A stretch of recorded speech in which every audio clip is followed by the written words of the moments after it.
All right. Well, good morning, everybody. We're going to go ahead and get started since it is 10 o'clock and we got a bunch of people trickling in. So hopefully we get the room filled shortly. Today we are going to be covering standards 8 and 9 of the Retail Program Standards Sava workshop. And with that, I'm going to turn it over to our FDA Retail Specialist, Kenya Moon, to get us started. So let me stop sharing and then you can pull your slides up, Kenya. Welcome. Sounds good. Thanks, Whitney. And good morning, everyone. Welcome back. Let me start sharing screen here. I'm also trying to figure out how to get the chat too. So hold on, y'all. I'm coming in. Okay. Y'all see my slides. It's probably not in presentation mode yet though, right? Not yet, but we see your PowerPoint. Okay. All right. Because when I hit presentation mode, it's going to take me away from the chat. So I wanted to see how many folks we got first, and I'll jump back. Right now it shows we have 20 people in the meeting. If everybody could just kind of in the chat list their local health district that they represent or office, that might help Kenya out in terms of kind of understanding who all is here. Sounds good. Thanks, Whitney. Yep, and we got Rappahannock Area Health District, Fairfax, Hampton Peninsula, Chesapeake, Lord Fairfax, OEHS, Loudoun, Lord Fairfax, Pennsylvania Danville, Central Virginia, Norfolk, all checking in this morning. Excellent, excellent. All right. And I think, I'm hearing an echo though. Darn it. Do y'all hear it echo when I'm talking? I do not. Okay, good. And it looks like your slides are now in presentation mode, so you should be good to go now. All right, that works. I called in through my phone too to see if I could see the chat, and that seems to be working. So yay. Because I feel like I'm like in La La Land if I don't see what y'all are doing or interact with y'all. So welcome again. Super excited to put on the workshop today. Hopefully you all have been getting something out of these. Like I said, I hope you have lots of questions today. As Whitney said, we are going to be covering Standard 8 and Standard 9. And I know there are several districts that have worked on Standard 9 or that are working on Standard 9 or that are thinking about working on Standard 9. So that one I usually get a lot of questions about. So I hope you have your questions ready and handy, and we want to make sure, I say this at every workshop or every one of these sessions, I want to make sure you all get what you need out of these because this is for you, and to make sure that you basically are getting your questions answered. If there's something I can't answer today, take it back and follow back with you. Now, with that being said, I want to start with Standard 8. And Standard 8 deals with program support and resources. And this is one of those, once again, where the self-assessment verification audit is the same. You use the same form worksheet for both. Next workshop, I think we deal with Standard 2. And that's when the self-assessment and the verification audit worksheet becomes a little bit different. So it'll be two different ways that it's done. This verification audit is done different from the actual self-assessment. All right, let's jump right in here though. So Standard 8 is going to basically help you guys determine that in your jurisdictions or with your retail food program, do you have enough funding, staff, equipment, and other resources necessary in order to ensure that you're controlling those risk factors within your jurisdiction? Do you have enough to adequately do the things you need to do to run your program well? A lot of jurisdictions take Standard 8 and they use this to show their leadership and to show their upper management and directors and commissioners that, hey, we don't have enough staff. This is usually the what I hear folks use Standard 8 from. When I worked for local health in Georgia, we use Standard 8 a lot to say, hey, we need more funding to retain staff so that we can do all this stuff that we need to do. So Standard 8 is very good in doing that. I haven't seen, there are few jurisdictions that have used Standard 8 to show they have adequate staff, but usually it's the other side. Folks are saying we don't have enough staff or money or funding or whatnot. So they'll try to use it as a bargaining chip. So Standard 8 can be used for that as well. So if you're going to sit down, do your self-assessment for Standard 8, what do you need? Well, you've probably seen this slide before with the other standards that we've discussed. You obviously need a copy of the standard. Take a look at those clearinghouse and terps for that particular standard. Your self-assessment verification audit form you need. You also need to have what we call a FTE, full-time equivalent, or full-time employee to inspection ratios. There's two options. We'll talk about that in a little bit. We can do the standard model. We're actually going to cover or do math. So get your calculators and stuff ready because we're going to walk through some math problems in a second here. Which reminds me, you do need that administrative or that workbook for the SAVA workshop that was sent, I believe, earlier. And I think Whitney put it on the Teams channel. So if you don't have that, please pull that out. It's a PDF file because we will go over the Standard 8 questions. We'll walk through most of them together this time because there's, in the first couple ones, there will be math. So get your calculators ready. You also need your inventory of assigned and available inspection equipment. You know, what do you assign each of your EHSs to have? And then what do you have available for them to check out in their offices, your offices or whatnot. So you'll need that for Standard 8. You also would need to have documentation of any record systems or support, administrative support. What do you have in that realm? You need to have that available if you're going to do your self-assessment. And then, of course, you need the worksheet. All right, y'all still with me? So far, so good.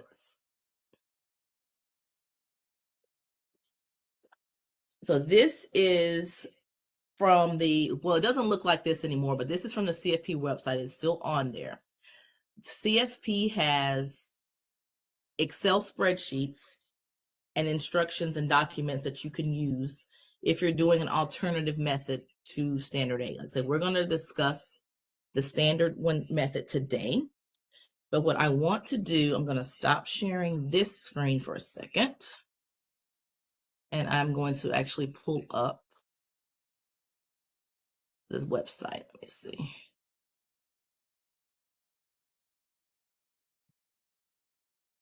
I'll stop sharing that. And I want to show you what it looks like now because CFP has changed their website a little bit.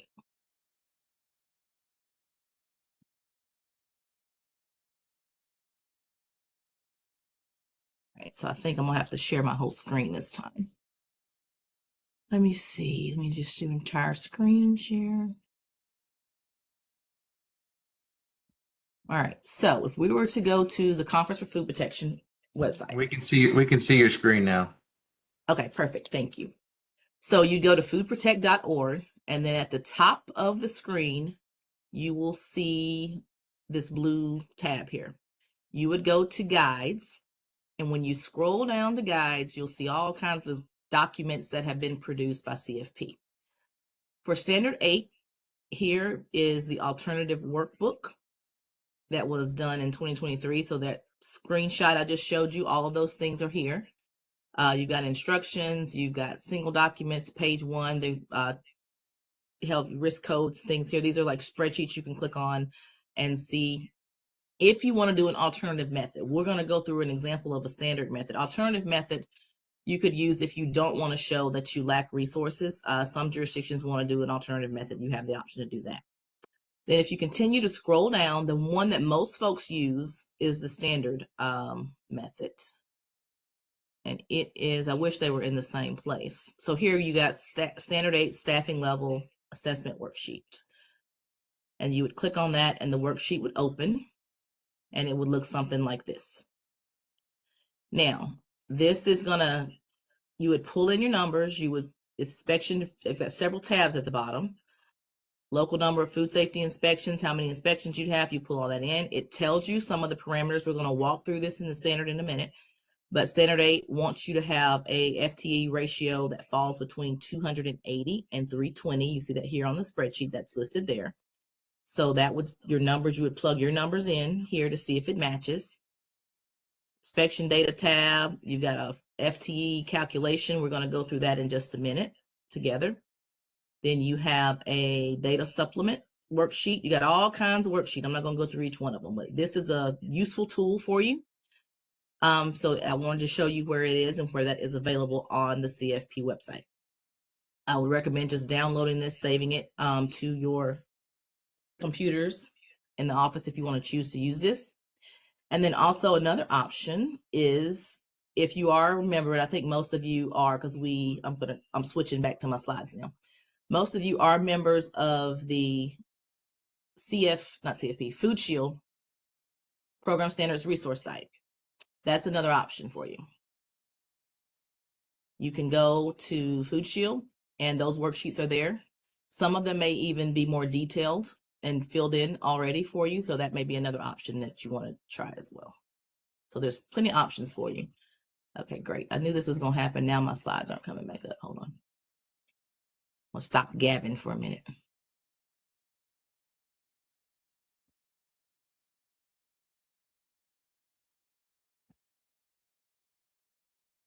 All right, share screen.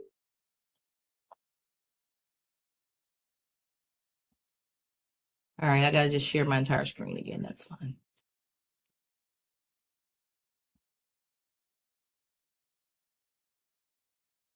All right, y'all see slides again? Yep, you're good. All right. So this is that Food Shield reference, and it may look different too, depending on how your Food Shield is laid out. But that is basically an example or a screenshot of the Programs Resource Center on Food Shield. And those same worksheets that we just saw are there. And you can take a look there and pull them from there as well. And I see that Jess has put them in the chat. So thank you, Jess, for that. She's put the CFP documents and links. All right, this is our standard FDA website for Standard 8. You go to fda.gov/retail program standards, and you will see this here.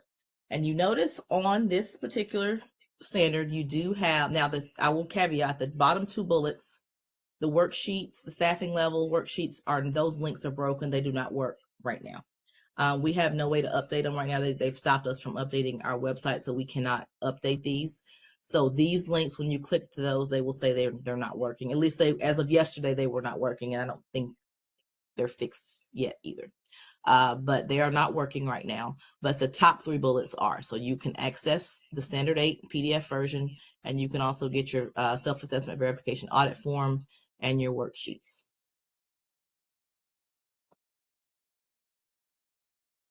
All right, so let's dive into Standard 8. So what is Standard 8? What are the 4 criteria that Standard 8 is going to look at? Standard 8, I've already told you, kind of gave you a hint. It's going to look at your staffing levels. Do you have enough staff to perform what you're required to perform? Most of you on the call, I'm sure, would say, no, don't. You never have enough staff. You need more staff. So staffing levels will be addressed and covered in Standard 8. Food inspection equipment. So cover staff. Do those staff have what they need, the proper equipment in order to do their food safety inspections? That is covered here. I know Virginia has a standardization program that's in line with FDA, because I go out and I standardize Nancy and Christy, and then they in turn standardize you guys. Well, one of the things I look at when I'm out with Nancy and Christy is I make sure they have the required food inspection equipment that is covered under Standard 8. So if you have normally if you have a standardization program, you already have that required food inspection equipment available, or that will be an issue with standardization. Also, administrative program support. Do you have this program support documentation that you need? What do you have around that? Standard 8 addresses that. And then program resources. It wants you to take a look at all of the other standards, and we'll go through this in a second. 1 through 7 and Standard 9 to see about your budgeting, your staff, and your equipment requirements. So you're doing an assessment of each standard. It's not saying you have to meet the standard, but you're just kind of doing a broad overlook to see, okay, what's needed, what's missing, what are my gaps, or you're just kind of doing a general assessment of all 7 and 9, because this one is 8. That's why that one is skipped per se. And we'll talk about that later. I know it sounds confusing right now, but we'll talk about it later in the presentation. So let's start with our staffing level. So I mentioned when I showed you that spreadsheet, what does Standard 8 say that you need to have as far as staffing level? Well, staffing level, it's recommended that you have a 280 to 320 retail food inspections per staff. That should be your range. So if you have, 2 inspectors, it's saying they should not be have more than 320 establishments assigned to them. In a perfect world, that's what Standard 8 was saying. But however, you see the note down here that says you can have an alternative method to calculating your staffing levels if you want. And that's when you would go to those other alternate worksheets and you can plug in your numbers there. So the point in this is saying without sufficient staff, your food program cannot achieve the goal of protecting public health. Can you adequately control those risk factors? Can you properly put in intervention strategies and make sure corrective actions are being done properly if your staff is overworked? Can that be done properly?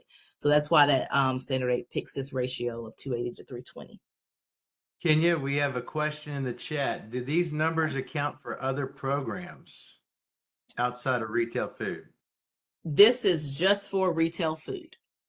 And you will see that in an example we're going to walk through in a minute. You may have staff, like when I started in Cobb and Douglas, we did everything. We did septic and we did food, we did pools, and then we transitioned eventually to some of us were all food. So if you got inspectors that do a third of the time their retail food, they would be calculated as only a third.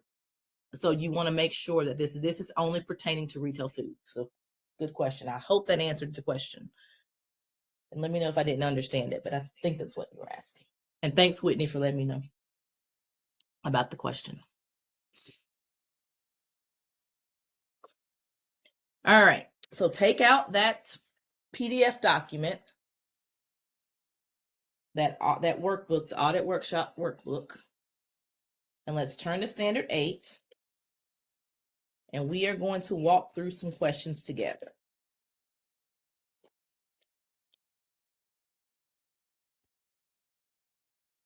Does everybody have it? If not, Whitney or Jess, if y'all can put it in the chat for me.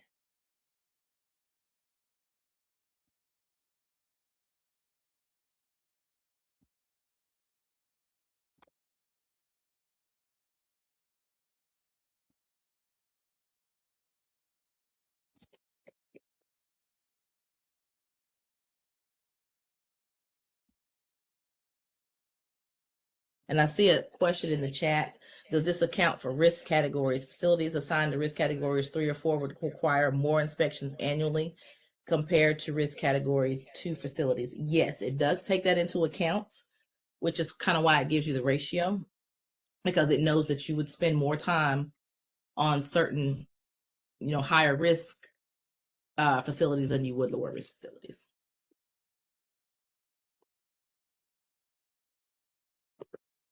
All right, let me see. Does everybody have the worksheet? I don't want to turn the slide rather, because it's going to show you the walkthrough. All right, so we are going to look on that in that document. It's page 34. We're going to do question 2. So we're going to skip question 1 for right now. We'll come back to question 1. So Standard 8, question 2. It says you are conducting a workload assessment and your jurisdiction uses a baseline, so 40 hours a week, 40-hour work week, 52 weeks of the year.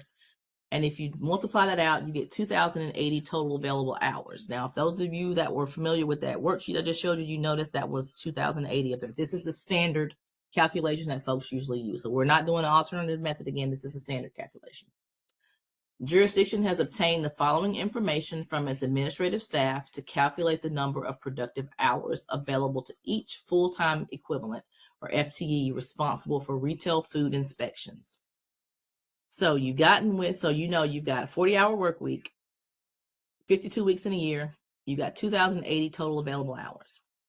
You go to your HR, your admin, and they've given you these allocations for FTE. So they get 48 hours for holidays, 40 hours for vacation time, 16 hours of sick leave, 488 hours of travel time, 24 hours for personal training, and 244 hours for admin or office time. So for this jurisdiction, how many total productive hours are available for each FTE to conduct retail food inspections? Okay. So now I'll go ahead and turn the page and we'll work through this one together.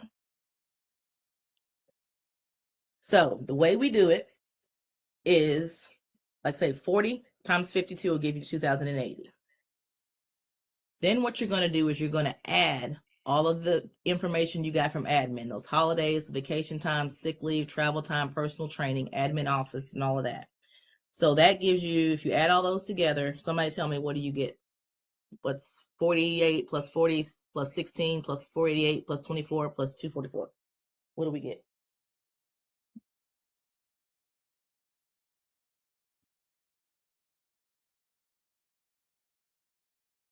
I see 860.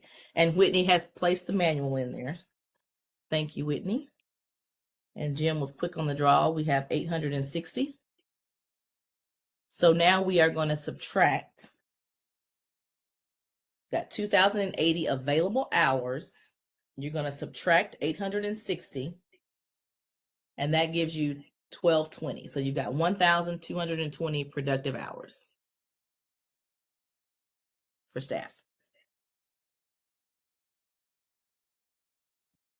And I know the worksheet just got put in, so I'm going to give it a few minutes for folks to get caught up if they need to type some stuff in or write some stuff down. So this is our we're calculating productive hours. And for those that are just now pulling up the workbook, it's going to be on page 34 of that PDF, and we're looking at question number 2.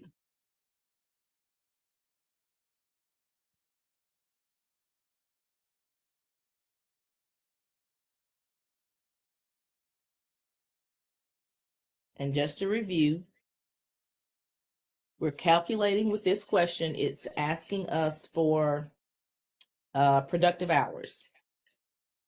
So we got that by 40-hour work week, 52 weeks in a year, gives us 2,080.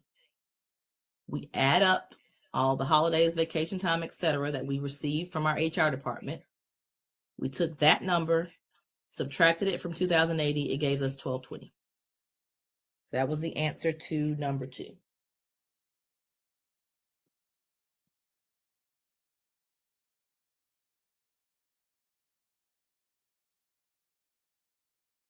It says, how do you account for staff with variable vacation sick time? Do you average what they get? This is using are they full-time staff? If they're not full-time staff, then it would be, you would have to use an alternative method, because this one is only accounting for full-time staff. So if it's part-time, then you would have to use a different calculation. If I'm understanding your question, Jason. Hey, Kenya, so like you're allotted different amount of leave time, sick time, depending on how long you've been with the agency. So I may have somebody who's just brand new, and then I have somebody who's been here for 10, 15 years, and they each have different, I guess, amount of sick time available to them or vacation time. Oh, I How see would what you you're account for asking. that? That's a good question. Let me look that one up. Let me put average. I want to say average, but I don't want to steer you the wrong way. So if we got varying vacation sick time.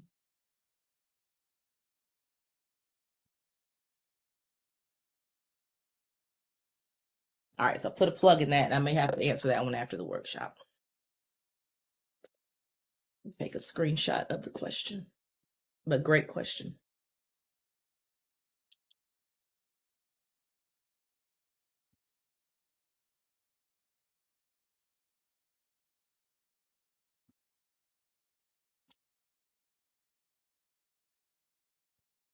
And we are on page, Wesley, we are on page 34, I believe. It's standard 8, question 2.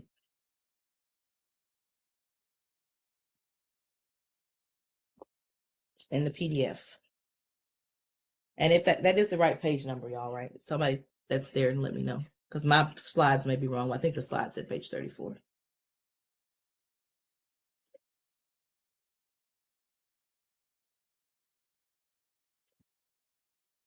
Okay, Jim confirmed it's 34. Thank you.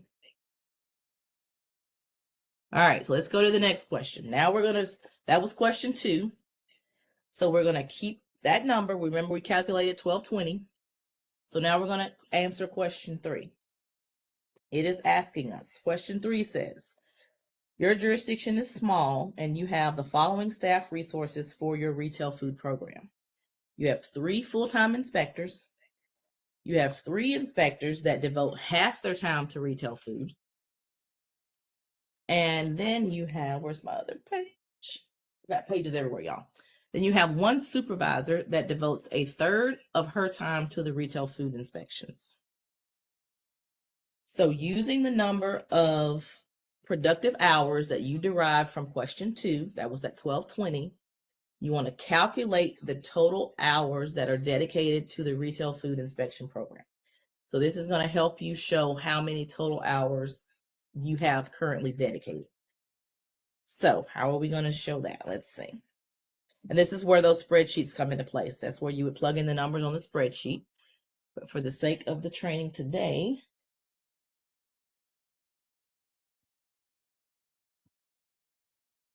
got one here on the screen for you. So if you take a look, we've got 3 people full-time that are in retail food. So that one's going to be easy to do. We know that 1220 that we calculated, that's our productive time. That's how much time they would spend doing retail food inspections in a perfect world.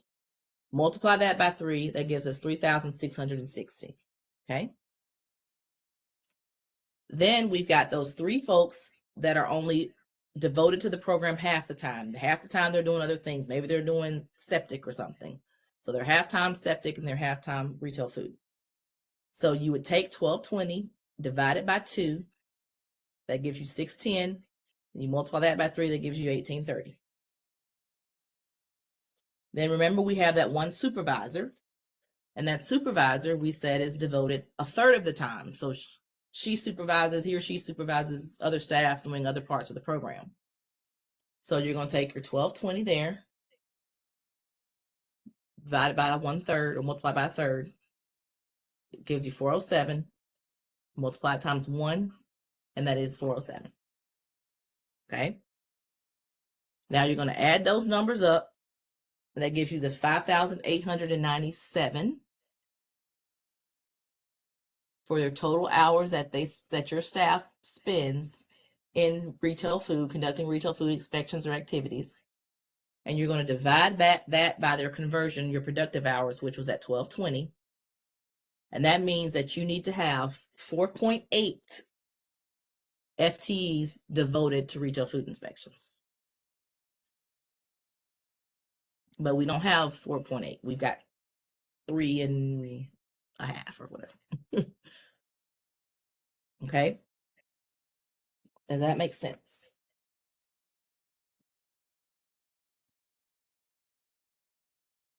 Yeah, you were close enough. I like sound. Yeah. Hey, you're just off by a few. Maybe a slip of the finger there.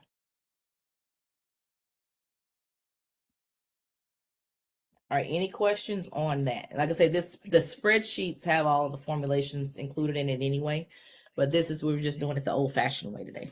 We have to use our calculators and brains.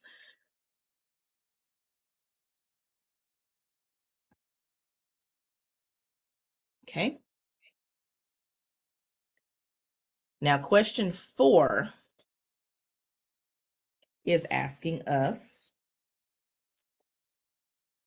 using our productive hours that we divided by question 2 and 3, well, that the FTEs is question 4, so we've answered both.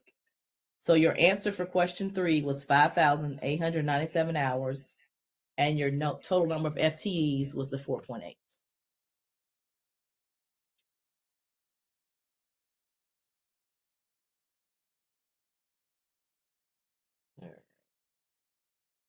Anybody got any questions? Is anybody currently working on Standard 8 right now? I should have asked that at the beginning. We have one question in the chat. How do you determine what portion of time is spent on food for employees with varying responsibilities? That is a good question. It's supposed to come from your HR or what their position description says.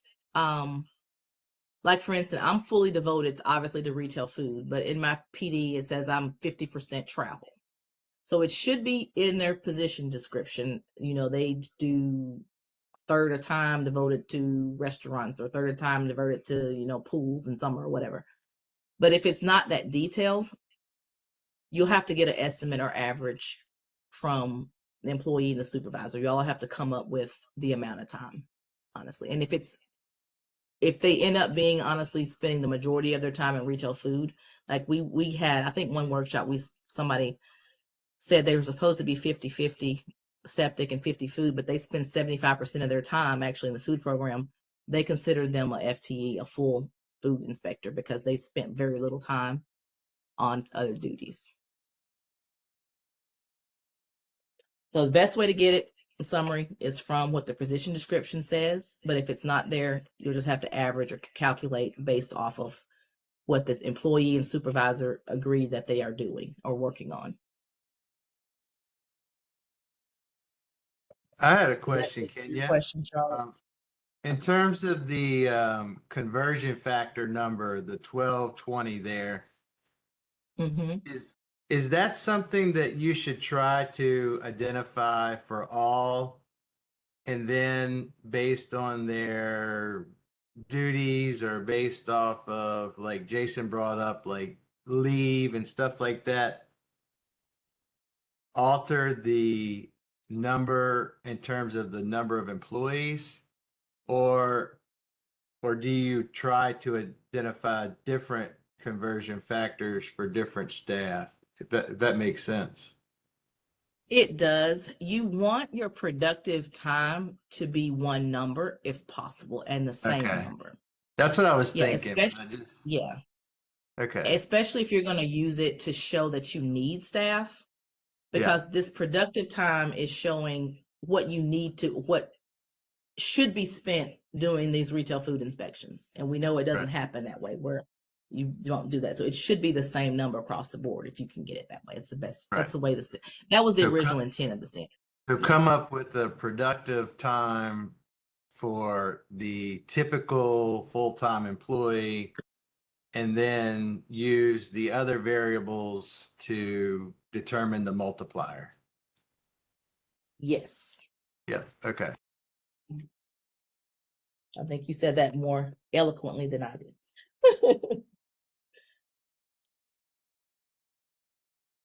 Good questions. Y'all are asking good questions. All right, let me see here. Let's go to the next one. Any other questions on this? Are y'all good? I should have warned y'all that we were going to do some math at the beginning of the morning. I'm sorry. I had to get extra coffee in order to make my brain think numbers. We have one more question. One issue is that for most districts, things like travel time will vary significantly among staff. Yes, that is true.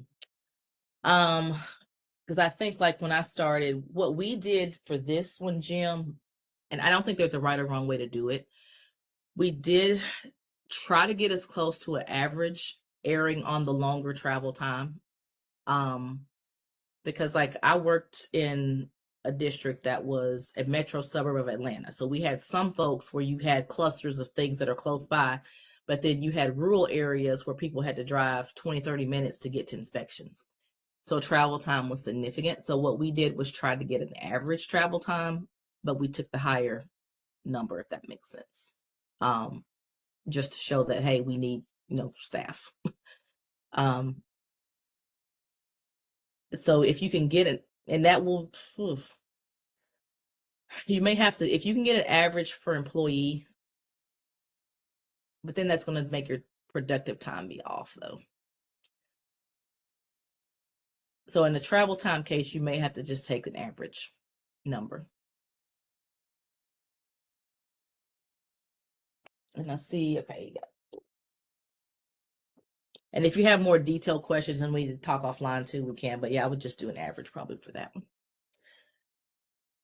All right, let's take a look at question 5. So moving right along on standard 8, question number 5. So you've got the jurisdiction in question 3. They conduct 1,440 total inspections per year. Now, based on the total number of FTEs that we calculated or that was dedicated to the jurisdiction's retail program, determine if the jurisdiction meets the standard 8 inspections to FTE ratio.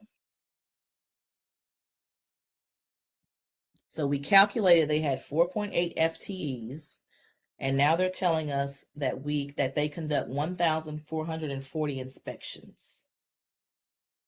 So does it meet that FTE ratio? And standard 8, to remind you, says that ratio has to fall between 280 and 320 inspections per FTE. I'll give you a few minutes to think about that one, and then we'll talk through it. And if you've worked on standard 8 before, or if you haven't and you know how to do this calculation, feel free to pop your answer in chat or unmute.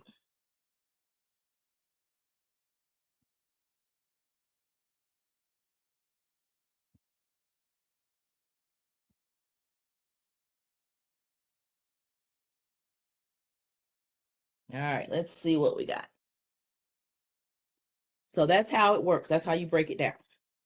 So we take that 1440, which was the total number of inspections that they do per year. They're going to divide that by 4.8 FTEs. That was what we calculated from the previous question, question number 4. And that gives you 300 inspections per FTE. So that's basically saying that out of those 1440, they average about 300 inspections per FTE. Now, in order to meet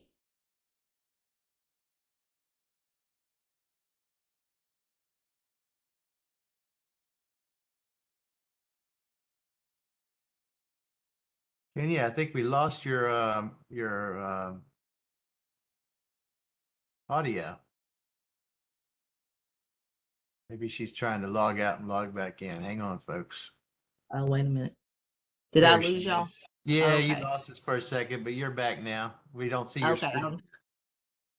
I don't know how much y'all heard. I still heard y'all, but I couldn't. So then it said you log back in. Okay. Sorry about that. My internet must be going crazy. So basically, It knows the that averages snowstorm out. is coming. I know, right? So that averages out to 300 inspections per FTE. So that does fall within that range. So this jurisdiction does meet standard 8 criteria. Any questions on that, or does that make sense? We're not seeing your slides yet, just so you know. Oh, no. Okay, let me try to reshare. Hold on. I guess once I kicked out, it stopped sharing. And I was just talking away to myself, obviously. All right, is that better? Can y'all see them now? Yep. Now we got you. Thank you. Good, good, good.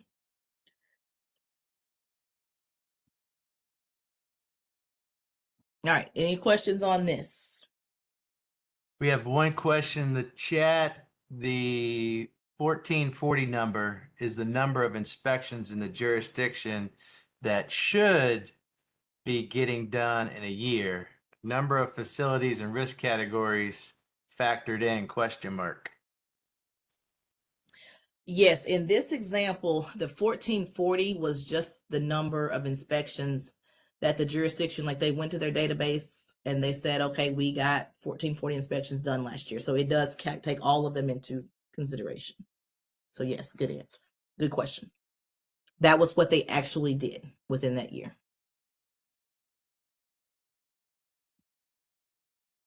It's not what they should be getting done.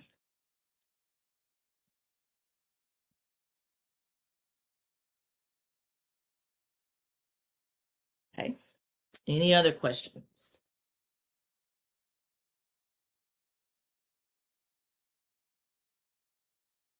Hey, Kenya, so I mean, I guess I understand what the question is. So if we're looking at, if we're trying to prove that we're short-staffed, wouldn't we count the inspections that we should have gotten done? Because I mean, if we're only counting the ones we actually do, we'll, I guess, kind of always see that we're within the proper amount of staffing. You can run it both ways. It depends on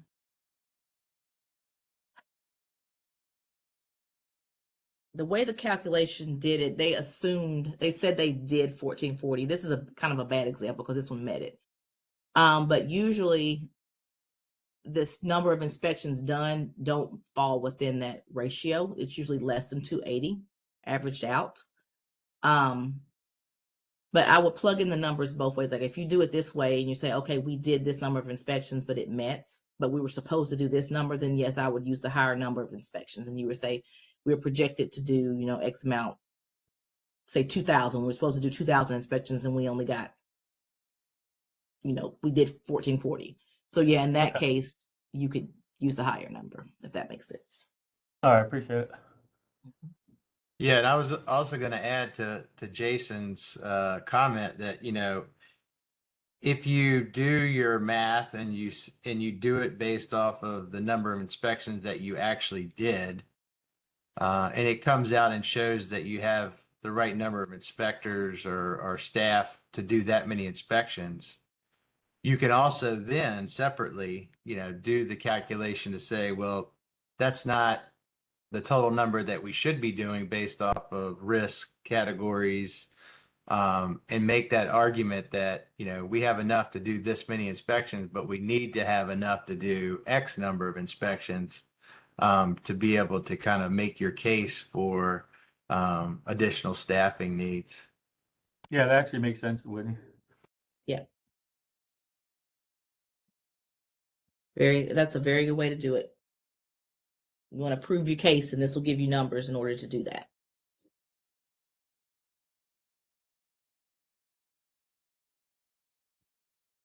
All right, we'll move on to, and I'll monitor the chat, make sure there's no other questions. We'll move away from the calculations for a little bit right now, and we'll talk about, so that was the first part of Standard 8, your staff ratio and your FTE equivalents and productive hours and all that type of stuff. So the second step in Standard 8 is, does your staff have the correct inspection equipment in order to do their jobs properly? So we covered, do you have the correct number of staff? Now we're going to see, does that staff have the right amount of equipment? And Standard 8 lists out the equipment that you should have. This is what they say each inspector should have: some type of head covering, thermocouple or digital thermometer, no bimetallic stems. You want to make sure you have a probe that's thin enough to, take temperature of thin products. And those bimetallic stem thermometers are not the best because they're mainly for thicker type of products. They should have a flashlight available, sanitization test kits, heat sensitive tapes, or maximum registering thermometers would work as well. Just they have to have some way to measure dish machine temperatures, and then forms and any administrative materials they need to do their jobs. So these are all of the required equipment that inspectors need to have according to Standard 8. Okay.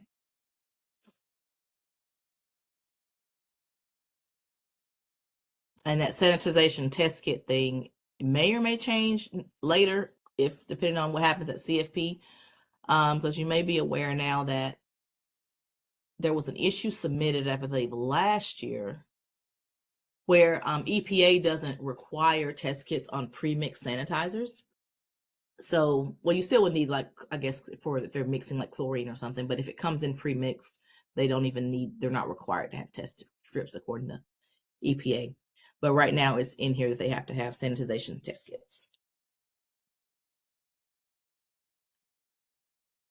All right, so what other equipment is needed? Now, this list here is the equipment that should be on site somewhere at the office, available to staff when they need it. Okay. Computers, cameras, that's a given.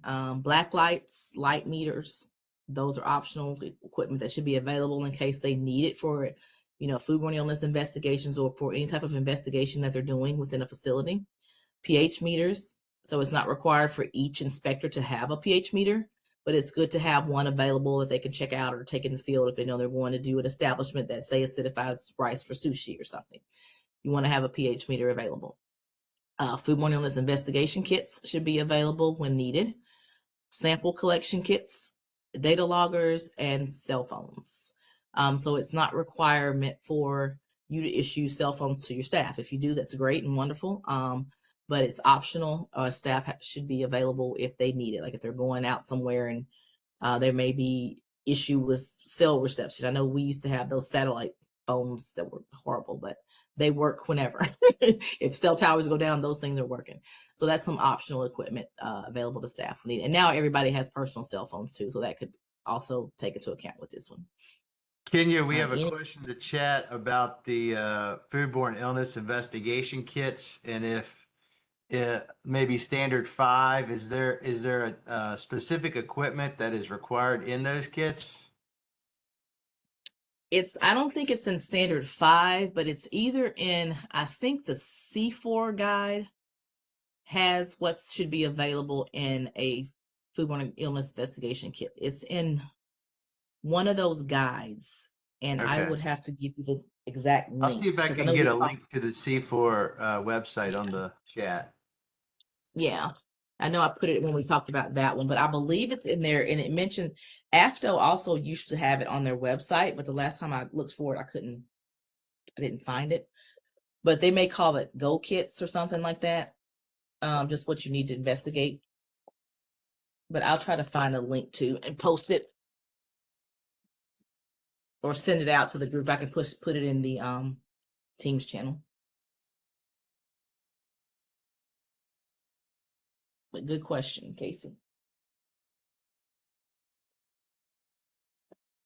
All right, any other questions on this one? And thanks, Whitney, for the link. All right, so we talked about staffing level and we've talked about equipment. So now we got to talk about admin support.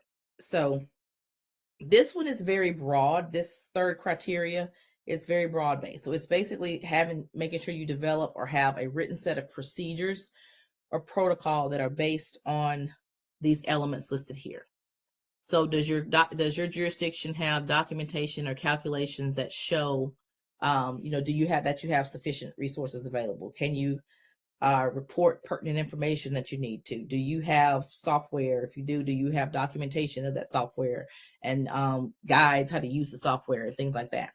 So record keeping systems in place. Do you have all of that? That's what this admin program support is saying. So this one I say use it. It's broad based. There's no detailed defined guidelines on how to do this. You just want to make sure you cover what the standard is asking. Do you have a documentation that shows, how you retain supplies or how you order supplies or how they're checked out for those that aren't required? Software, if you've got a system that, a system that basically where you input data instead of paper system, do you have a way to retain that system, or do you have a way to pull reports? It's just kind of making sure you have all your documentation in one place and easily find and utilizable by other people. That's basically what it's saying with this one. So this one is very broad. So anything you think that you need to support your program will be covered under step 3 admin program support, if that makes sense. Okay. And last but not least, for standard 8, your program resource assessment. So this one is basically saying that you want to complete an assessment of the needs for your funding, your staffing, your equipment, and any other resources that are required in order to meet the other standards. So standards 1 through 7 and standard 9. And it lays each one of these out. That's what the elements. The element 1 says that you have the budget, staffing, and equipment necessary to meet standard 1. Then B is standard 2, and blah, blah, blah, it goes on. So this is not necessarily, I'm going to go to the next slide. This does not say, well, this line's out. It says 5, 7, so it spells them all out. This is not saying that you have to meet the standards. It's just saying you're taking an assessment. You're conducting a general assessment of your program to see if you have the proper budget, if you have the proper staffing, if you have the ability to perform what each one of these standards is requiring you to perform. Standard 8 is kind of intended to be a guide for your program to self-analyze your needs and what gaps are missing, and what administrative support you need in order to function properly. It wants you to kind of look realistically. It's not, like I say, this one is not expecting you to meet the standard, but it wants you to identify, okay, what shortfalls will come into play. Say if you were trying to meet standard 2 and you have high staff turnover, what shortfalls are coming into place to help you not meet that standard. You want to be very honest and specific here at standard 8. And what support would you need in the future to meet that standard, or what would you need in the future to meet it? This is kind of what standard 8 is helping you look at for each of the available standards. So it's not saying you have to meet them. It's just helping you assess your program when it comes to the other standards. Any questions on that one?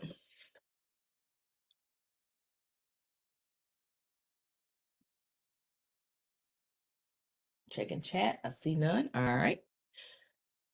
So in summary, these are the elements that you need in order to meet standard 8. You've got to have that full FTE personnel to inspections accomplished ratio. So you want to make sure you get that. That's in section 1. It's the first core criteria. Then you have to have inspection equipment for that staff. That's part 2 of standard 8. Part 3 is your administrative portion of your program. And then part 4 is going to be that overall assessment of the other portions of the other standards as far as budgeting, staff, and your resource allocations for standard 8. All right. Any questions on this? We're going to dive into some more questions out of the worksheet and workbook in a minute. All right. I don't see anything in chat. So let's pull out that worksheet again, that workbook, I'm sorry. And we're going to finish the questions for standard 8. So on page 34, we skipped question 1. So let's go back to that one first. And question 1 says, describe the 4 core criteria in standard 8 that must be checked during the program's self-assessment or verification audit. So what are those 4 core criteria that you are assessing or checking the standard 8? You can put it in chat, you can unmute and tell me, or you can, instead of typing it all, you can also tell me what page number it's on in the standards manual, whatever is the easiest. So what 4 core criteria is standard 8 assessing for your programs? All right, Salma was quick on the draw. Let's see, she put in chat, staff level per food inspections performed, ability of food inspection equipment, program support, and program resources. Everybody agree? Let's see, let me see if I agree. I agree. That is the 4 core criteria that standard 8 is assessing. And Megan says she agrees, and Ashley agrees. Good, good, good. Agreement's always a good thing, especially when it's the right answer. So now let's look at question 6 for standard 8. So we'll skip down to question 6. So what criteria must a jurisdiction use to determine if it has enough budget, staff, and equipment to meet the standards?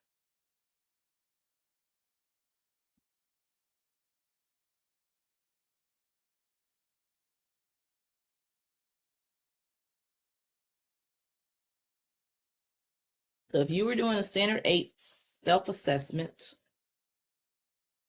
what criteria would you use to determine if you have enough budget, staff, and equipment in order to meet the other standards, is what it's asking.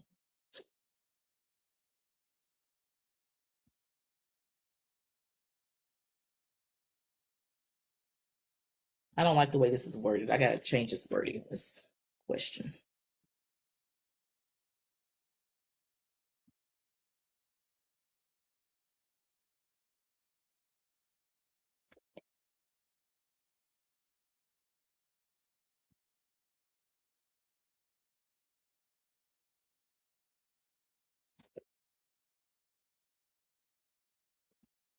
So basically with question 6, it's basically asking you, it's telling you that standard 8 wants you to look realistically at your program and determine where your gaps are and what you need to help meet the other standards. That's in essence what this question 6 is asking.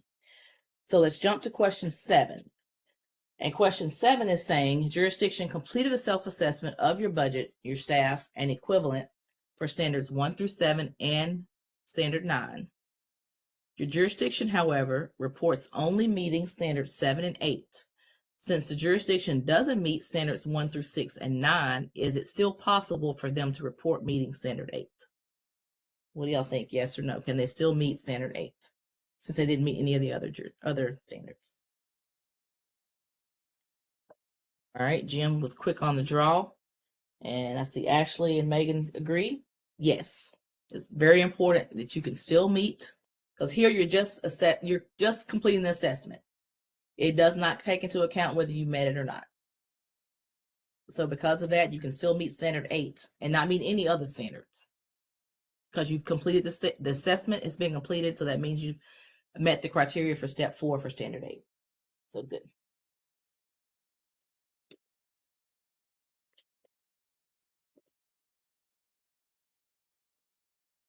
All right.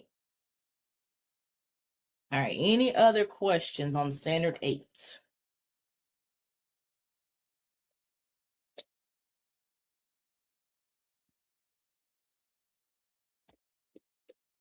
And if y'all had more, Alex, if you have more specific questions as you're going through this or working through standard 8 I know I've got a couple questions I got to follow up with folks on too about those averages and stuff. We'll touch base afterwards. I made notes. But if you have any other specific questions on calculations, ratios, and all that good stuff, please feel free to reach out or post it in the Teams channel, and we can get answers for you. We want to make sure you definitely understand this one, because this one is one of the more, I won't say it's not really difficult, but it's one of the more tedious ones, I guess, to do, because it's definitely, you have to deep dive into your program with standard 8.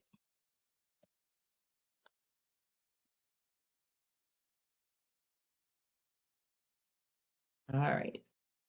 Y'all still hanging with me?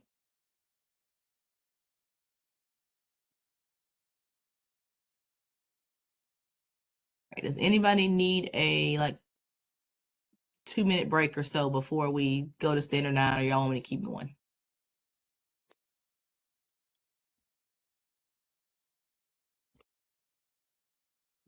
Well, y'all can, we're by, I see a please.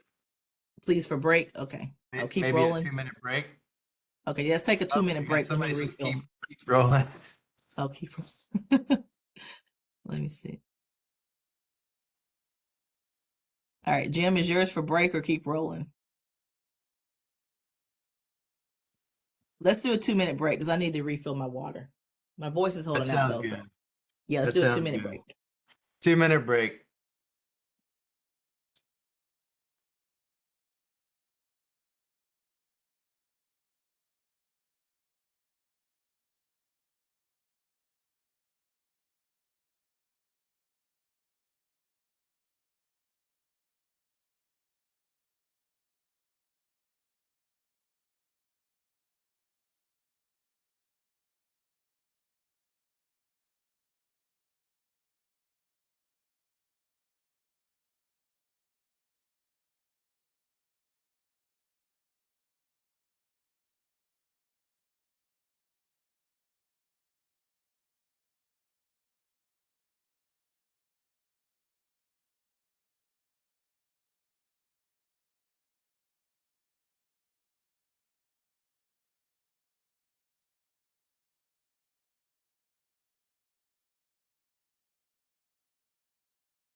All right, is everybody back?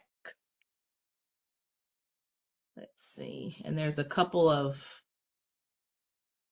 I put in the chat that a direct link also to that Excel spreadsheet that I showed at the beginning. So feel free to check that out if you're working on your FTE ratios and whatnot. You can play. That's the standard one though. That's not the alternative one. Let's see. And then you probably saw Whitney put something in there that if you're not on the Teams channel, please put your email address and he will add you. Okay, before I pull up the slide deck, so we'll talk about risk factor studies. I want to caveat with this is not going to be a full risk factor study workshop. That is something completely different. And we're going to hit on some of those touch points, but it takes probably 2 to 4 hours, depending on jurisdiction's knowledge of risk factor study. But I do want to show you, are y'all seeing webpage now?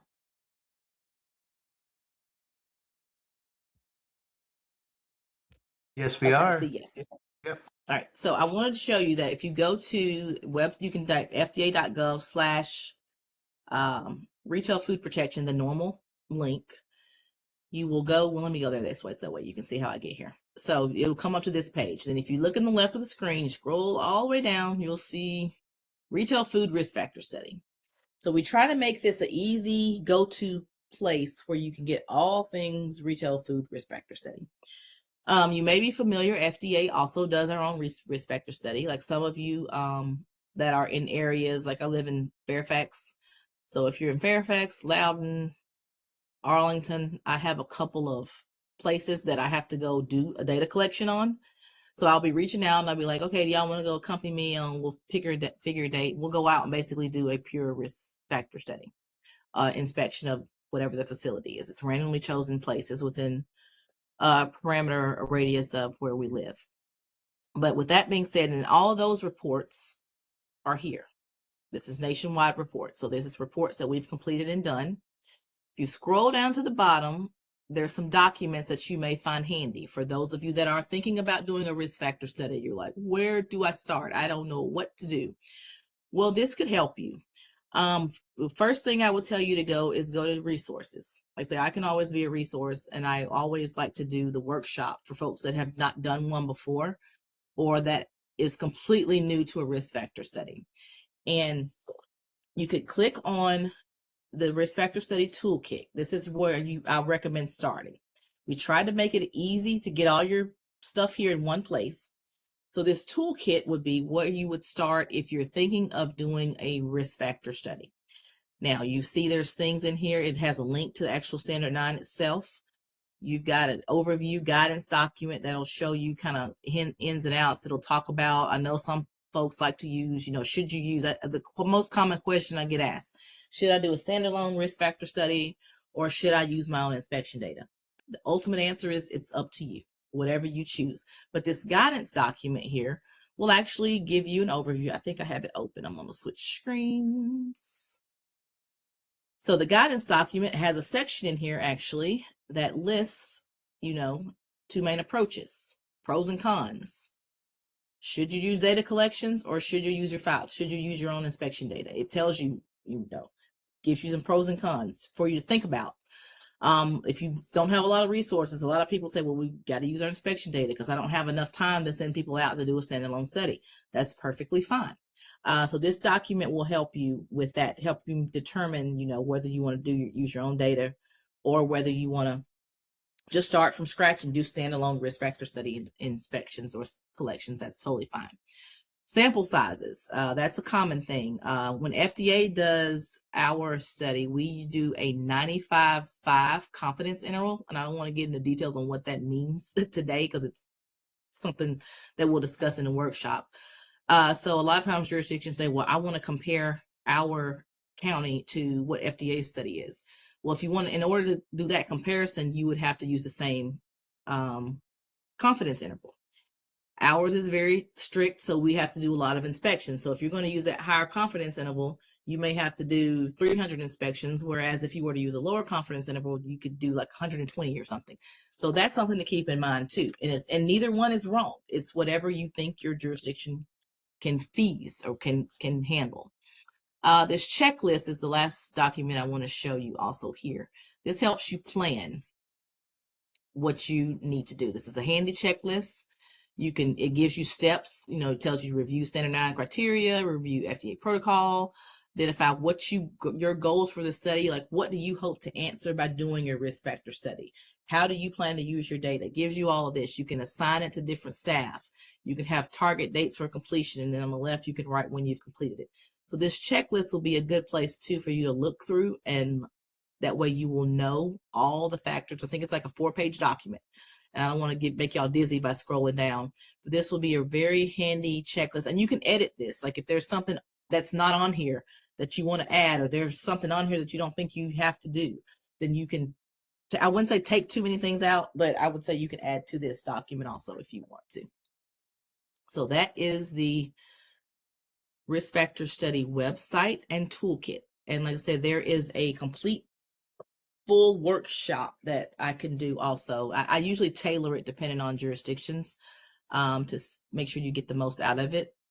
So if you are interested, let me know. We can, I actually will probably put a message in the Teams channel after this to see how many folks are thinking about. I know at least 1 or 2 districts that are currently working on risk factor assessments or risk factor studies. And then we can probably have a workshop with multiple people. We can start with 2 hours and go from there to keep the time frame short. All right, so standard 9. Let's dive into standard 9. So same thing. If you're going to do your self-assessment for standard 9, what do you need? Well, we need obviously a copy of the standard itself.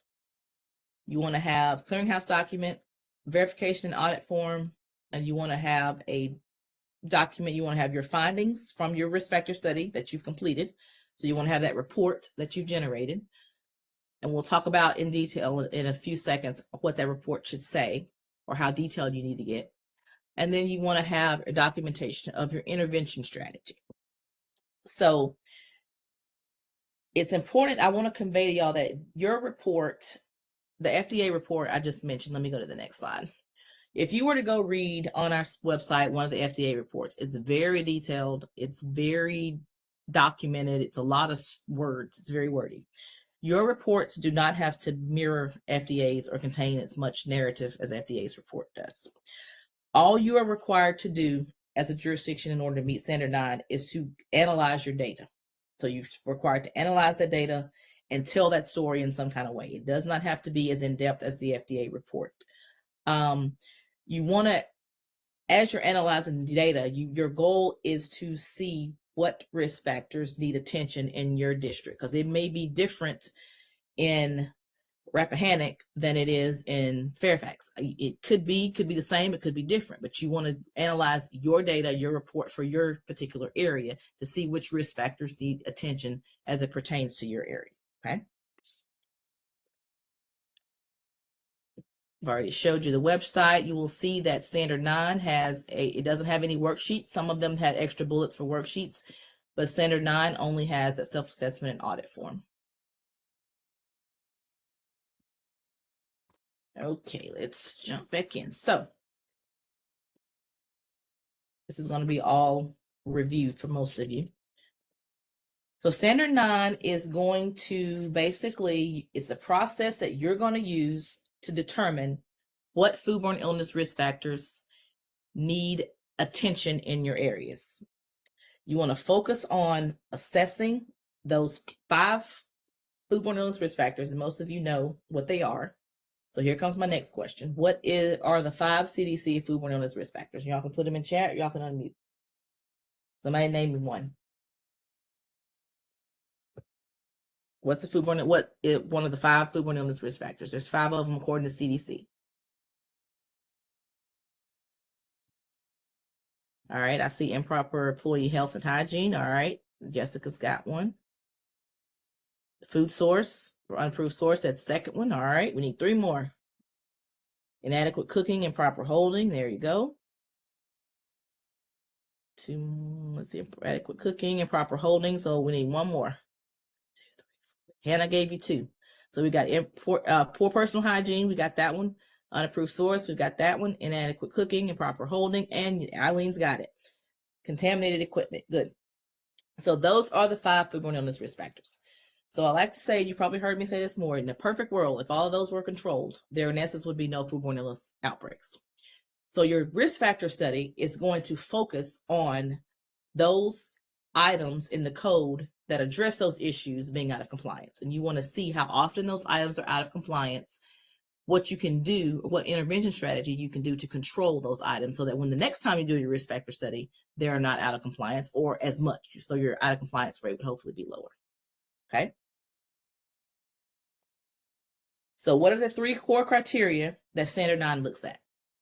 Standard 9 looks at, obviously, you have to do your risk factor study. You got to go out, collect the data some kind of way, or analyze the data, look at the data, get the data from somewhere. You can do standalone inspections.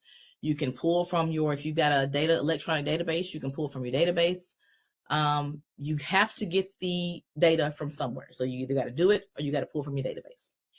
The second core criteria is you got to then analyze the data. So you've got the items that are out of compliance. So now you got to analyze it. What is this telling me? And then you got to develop a report. Which risk factors are out of compliance more.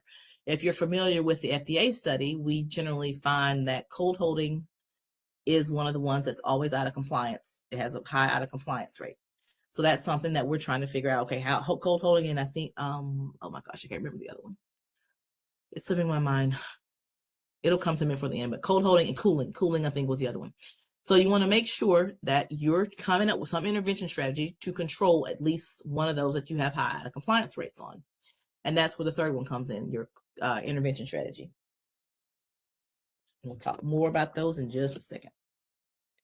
So this is what the form looks like, the worksheet that you would pull from. So let's start with conducting the risk factor study. So what types of facilities do you need to look at? All right. So Standard 9 tells you that these are the 4 facility types that the standard requires you to look at if it's under control of your jurisdiction. For example, healthcare would be like nursing homes, hospitals, things like that would fall under healthcare. Schools, we're only looking at K through 12. We're not, the risk factor does not look at preschools or universities, colleges. It's just K through 12. It's the schools category. Then restaurants, those are usually broken down. You can break them down into fast food, full service. You can group them all together. It's totally up to you. And then retail food stores. Now, I know this is a call where Virginia Health is on the phone, and you do not have any regulatory authority over retail food stores, which is grocery stores. So that would be VDAC. So you would not be required to include retail food stores in your risk factor study because you have no regulatory jurisdiction over those stores, if that makes sense. So you're only required to do healthcare, schools, and restaurants. Now, from time to time, I get a question, well, can I add mobiles, or we get a lot of temporary food events? Can we do TFEs? Yes, that's perfectly fine. You can add them. You have to still do healthcare, schools, and restaurants, but you can add TFEs, you can add mobiles, you can add ghost kitchens, you can add whatever. If you've got something that you want to add and see what risk factors are out of compliance for that type of grouping, that is perfectly fine as well. You just have to do at least the minimum that facilities that are required here. Does that make sense? Any questions on this?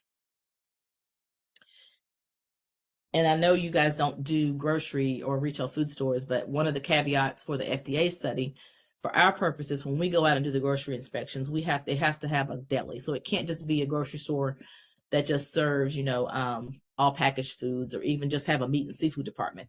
It can't be like a meat butcher or something like that. It has to basically have a deli in order for it to qualify for our study. So that's just extra information for you. So any question on facility types as pertaining to the risk factor study?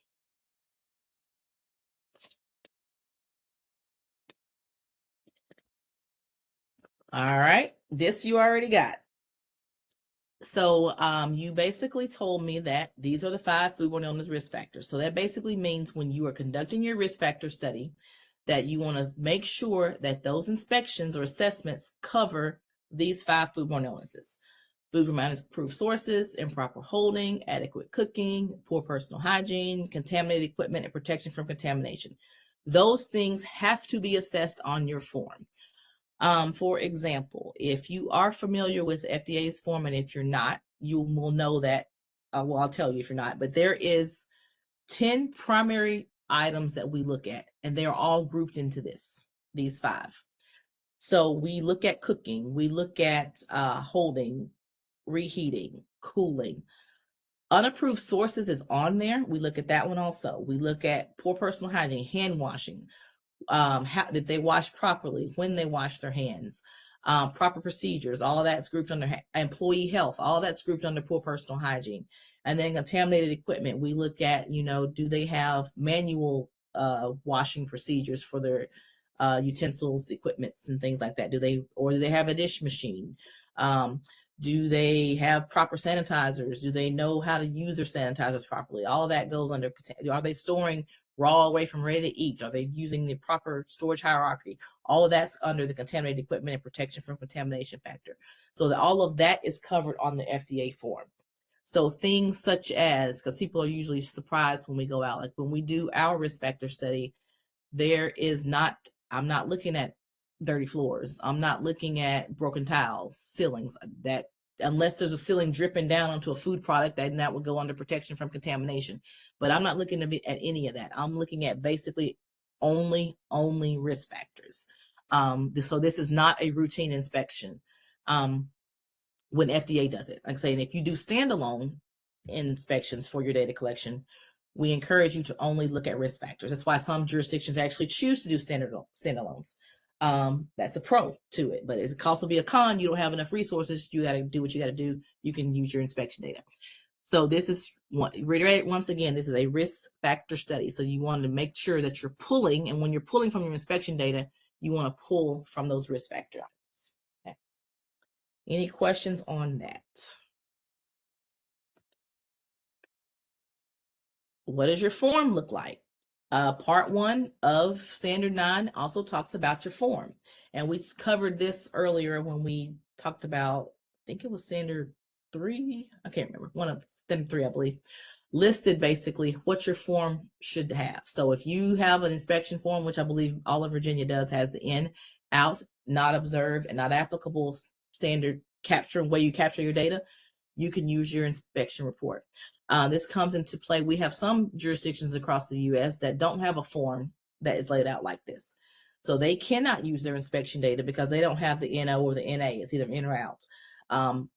Standard 9 requires you to have the in, out, NO, NA. So if your inspection form captures that, then you can, once again, you can use your inspection data. If it doesn't, then you'll have to do a standalone inspection, and you have to use a form that is laid out this way.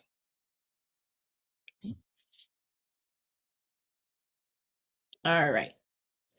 So step 2 is basically we've gone out, you've done, say you want to do a 90-10 confidence interval and you had to do 200 inspections. So you've gone out, you've done your inspections, or you've gone out, you've pulled your 200 inspections and you've got your data from your internal database, and now you want to analyze that.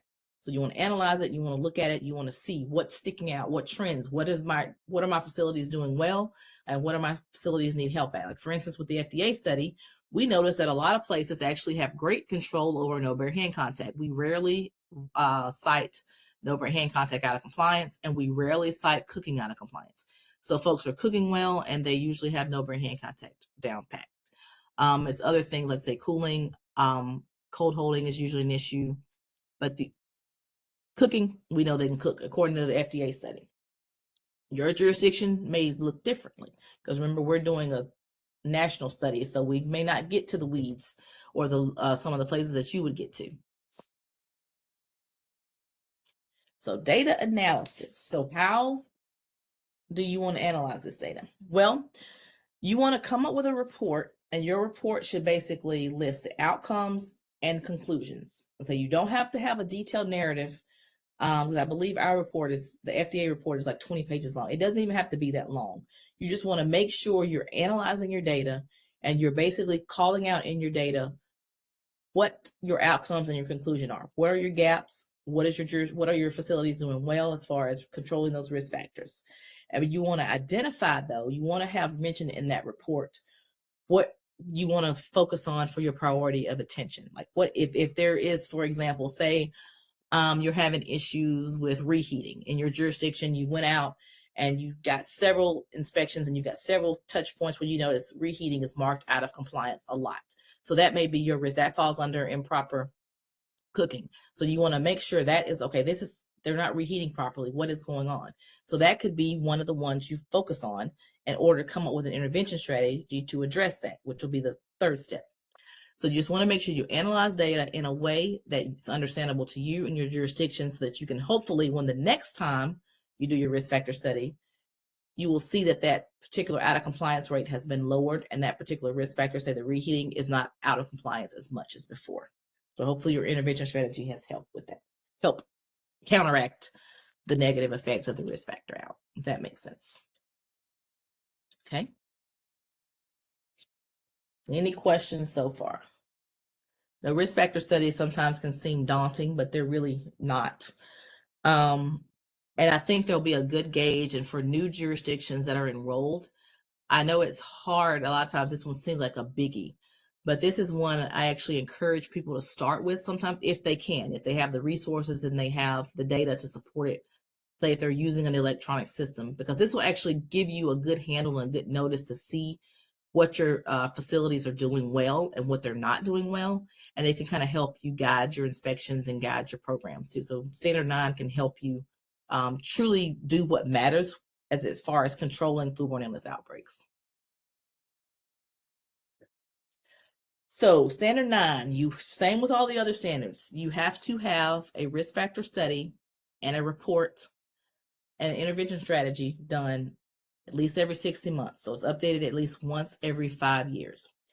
So it's important to note here, say if you are a jurisdiction that you can do timelines for these. So you can have a timeline where, say I want to do restaurants this year, then next year I want to focus on my hospitals and my nursing homes, and then the following year I'm going to do schools. So you can do them like that every 3 years. That's your timeline, that's your schedule.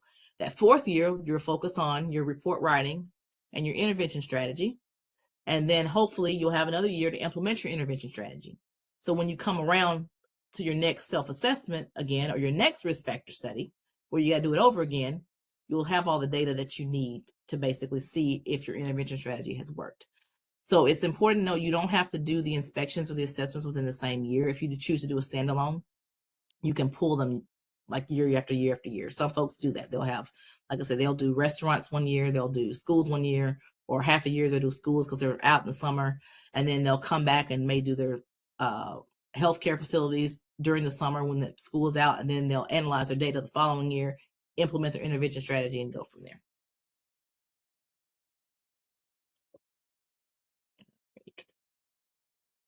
Any questions on that?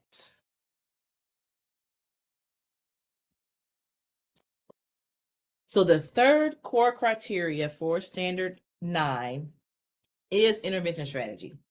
And we find this is the hardest one, I guess, for people to meet, because a lot of jurisdictions are really, really good about, they'll conduct the data collection, they'll go out and do the risk factor study, or they'll pull their data, they'll do their report, but then they run out of time or they can't come up with an intervention strategy.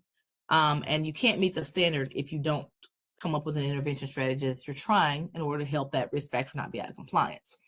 So this is another way you can get creative. You can depend on what, take a look at what you want like if you notice folks aren't washing their hands properly. Some jurisdiction came up with a intervention strategy they did like a quick hand washing TikTok video where they blasted it out on their social media, and then when they went in facilities that weren't washing hands, they showed them the video, and that was their intervention strategy. They were trying to see if this is going to help people wash their hands when they need to wash their hands. So once they do their next risk factor study, they can say, okay, did that video work? Then they'll know if it didn't, then they'll try something else. There's another state jurisdiction that is they're using risk control plans. They noticed that hot holding was actually an issue for them. So they are coming up with now, whenever they go in a facility and there's hot holding out of compliance, they automatically have their inspectors issue risk control plans for a certain amount of time frame to see if that is going to help bring down the out of compliance rates for hot holding. So this is not as prescriptive as you can be creative with this. Whatever intervention strategy you think would do to help eliminate that risk factor from being out of compliance. This is what step 3 will discuss. Like I say, it has to be targeted. Standard 9 only requires you to pick one. Like for instance, if you do your risk factor study, you've got cold holding that's real high. Say hot holding may be high and hand washing may be high. You don't have to do an intervention strategy on all 3 of them. You can pick one, at least one, and that you focus on for this year, and you maybe can hit the other ones the next year. So it's not that you have to do all 3. Like if all of them were very high out of compliance rates, just pick one and work with that, because we don't want to the standard's not trying to overwhelm you. It just says you have to pick at least one. This could be something that you discuss with your staff. What y'all are out there, you're seeing this. What do you think can help prevent this from happening in the future? Things like that. You want to come up with just a targeted intervention strategy based on what your data is showing you is out of compliance.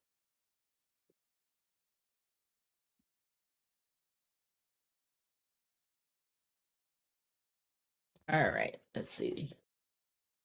Any questions before we go? We're going to walk through the standard 9 questions together. And for those that are on the call that have done risk factor studies or that are doing them now, anything you want to share with the group? First, I'll ask this first. Has anybody done standalone risk factor studies where you did not use your own inspection data?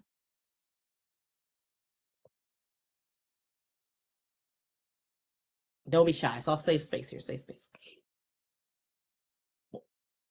Or do we have any that have used inspection data? I can't see hands.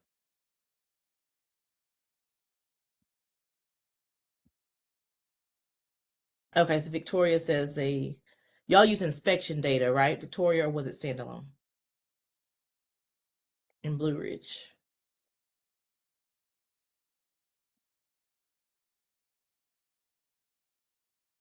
Yeah, inspection data. Yeah.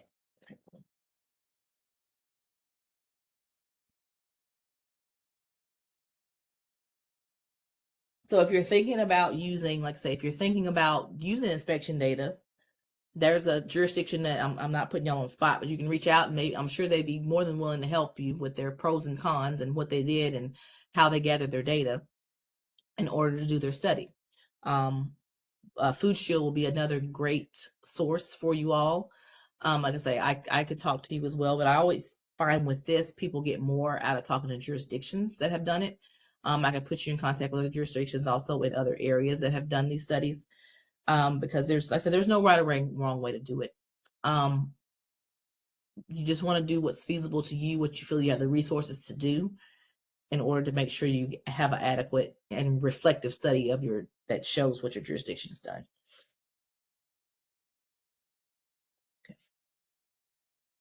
So she put more in tab. She says that EHD has a report with inspection details that we use with Tableau. So that may be something that may help other jurisdictions. And especially if, I think Whitney and I were talking before the call, that you all, I think most of y'all use, did you say it was health space, Whitney, or is that just at state level? Yeah, HS GovTech is what we use, health space. Okay. And that one will generate or pull the numbers for you. So you just got to figure out how to analyze the data with that. Okay. So let's pull out that worksheet. That workbook. I don't know why I keep saying worksheet. I'm all drugged up on Sudafed. My brain is not working right now. So in the workshop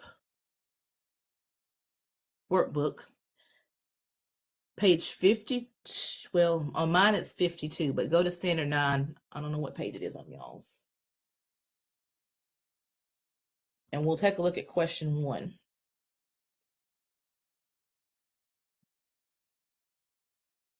I'll give you a minute to get there.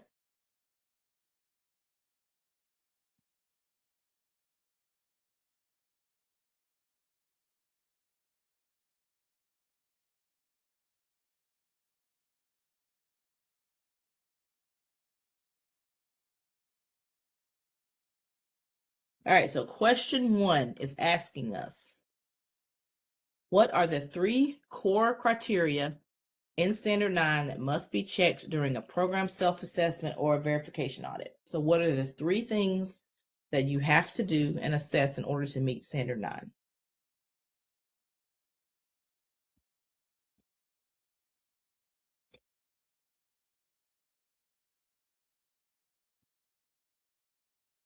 And I'm hearing Jeopardy music playing in my head. You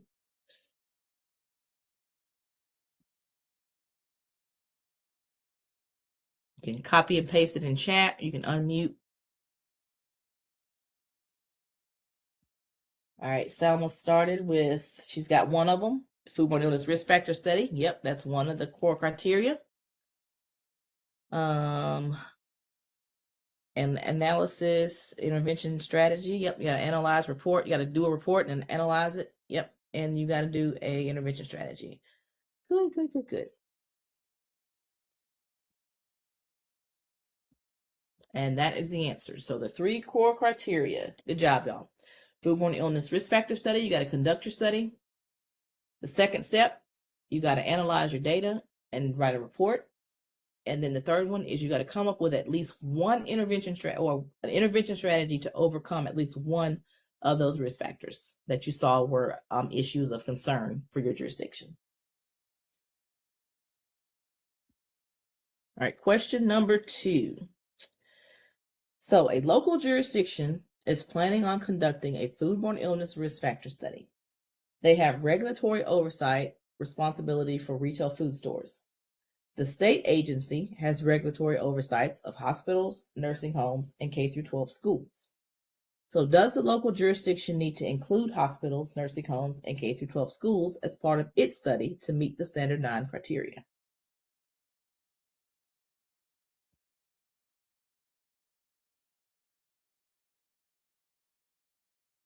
Okay, so what does this jurisdiction need? So let's see. I got a no and I got a yes. So let's see.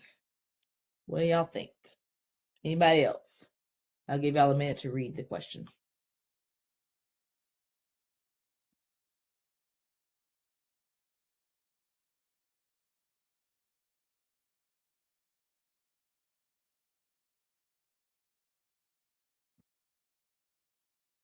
Got another no.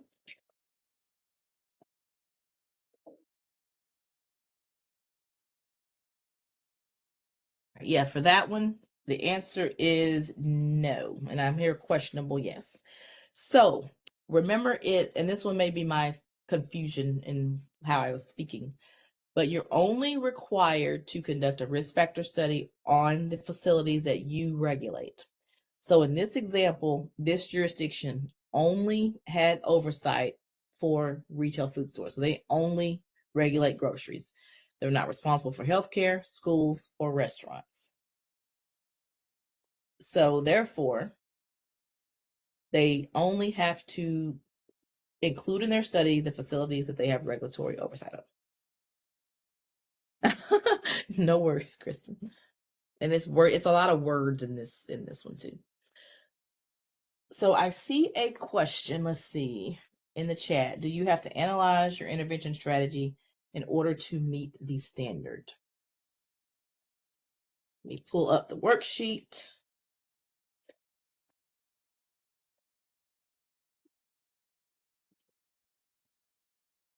No, you do not. You have to basically just have an intervention strategy, document what you're doing for your intervention strategy. I'm using, you can't really see me because I'm not on camera. I'm using air quotes. The analysis, in essence, will, whether it works or not, will come up when you do your next risk factor study, because hopefully you will see an improvement in whatever that risk factor you were trying, that intervention strategy was trying to do for that risk factor. So hopefully that risk factor will be improved and won't be out of compliance as much. But in order to meet the standard, you just have to basically implement an intervention strategy. You don't have to analyze it under Standard 9. And if you have any more any more questions on that, let me know. That didn't make sense. All right. Let's move to question 3. This is a long one. see. Jurisdiction uses a retail food program inspection form that contains the in, out, NO, and NA markings for all the foodborne illness risk factors that have been addressed in the FDA study. The inspection form, however, is not as detailed as the FDA study collection tool. For example, the jurisdiction's inspection form contains only one data item for cooking as compared to the 6 cooking information statements contained in the FDA data collection form. On an annual basis, the jurisdiction plans to produce reports from its retail food program inspections for each facility type and identify risk factors.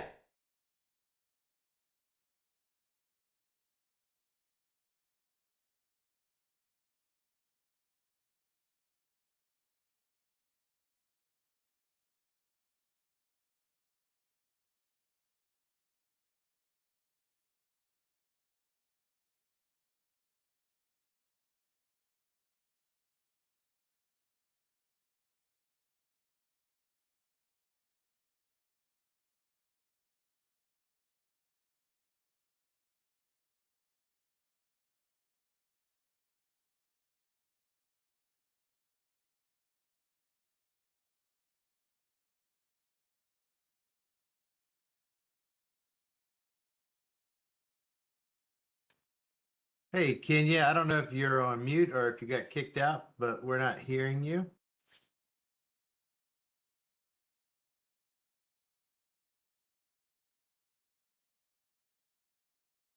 Hang tight, everybody. I think she might have to log out and log back in. Let's see.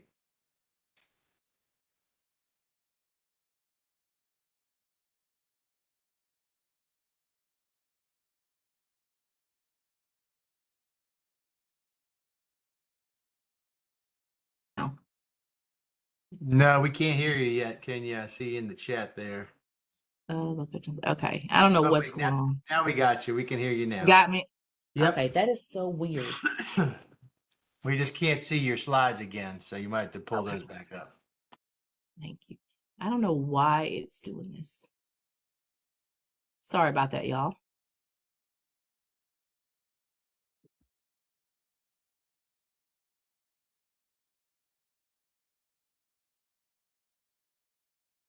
Technology, gotta love it. All right, so we're working on question 3, and then I saw a couple of answers. Casey says she would say yes, and I would say yes as well. The form just has to have, only requirement for standard 9 as far as what your form needs to have is the in, out, NO, and NA. It does not necessarily have to be as detailed as the FDA form. And after we answer this next question, I will show you kind of what the FDA form looks like. So question 4. Local jurisdiction has regulatory oversight for all 4 of the facility categories identified in FDA's retail foodborne illness risk factor study. So they have regulatory jurisdiction over restaurants, healthcare, schools, and retail food stores. Due to limited resources, they split up the data collection for each of their facility types. So this is their schedule. They're going to do in 2015, they said they were going to do full service restaurants. 2016, they were going to do fast food restaurants. 2017, they were going to look at grocery delis. 2018, they were going to look at their schools. And 2019, they were going to do hospitals and long-term care facilities. Does the above schedule for data collection meet the intent of Standard 9? And why or why not? Add that.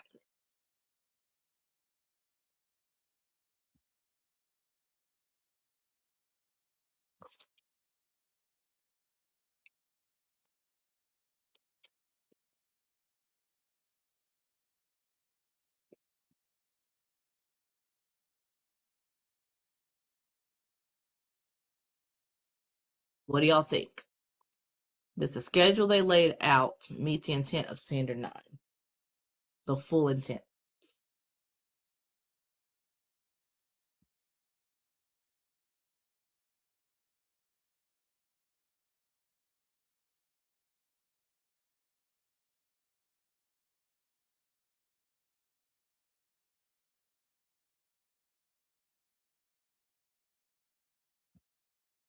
Okay, so I got some yeses and I got a no. And I got a, don't they have to do the report analysis? Yeah. Yep, that's it. I'm not going to read this thing, it's wordy. But yes, they would, I would say it depends. We did say you could stagger it. That is true, but everything has to be completed within 5 years. So they would be, so in 2019, they would have to make sure they complete their study on their hospitals and long-term care facilities. And then they would have to analyze that data for all of those facilities, generate a report, and then implement an intervention strategy. So if this jurisdiction was to come to me as their retail food specialist and say, hey, this is our timeline, this is what we're proposing to do, I'd have that conversation with them. I would say, okay, do you think you could get your report and your intervention strategy implemented by the end of 2019?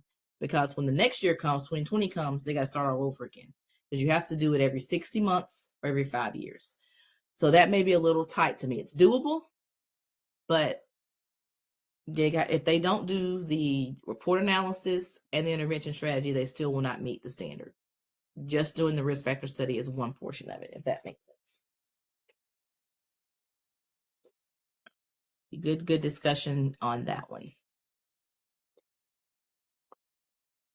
Does that make sense? Any questions on it? So I mentioned earlier, I showed you some resources at the beginning. And if you're planning to, I know I've had conversations with a couple folks on the phone already about their study.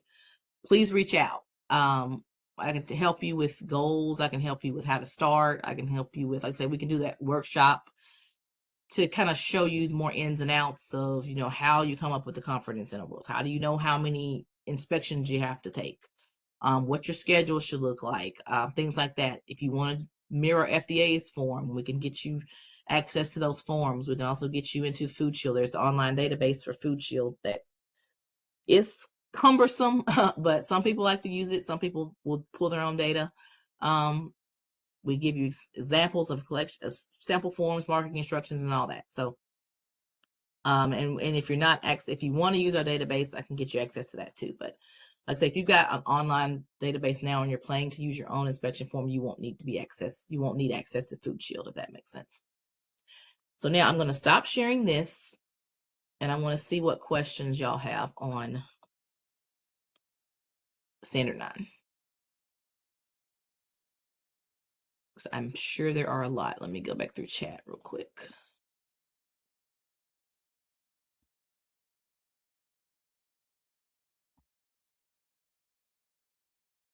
So how many folks are thinking of starting Standard 9 or have started?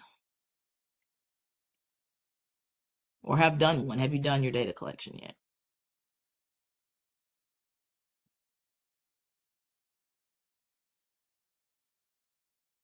Folks are being shy.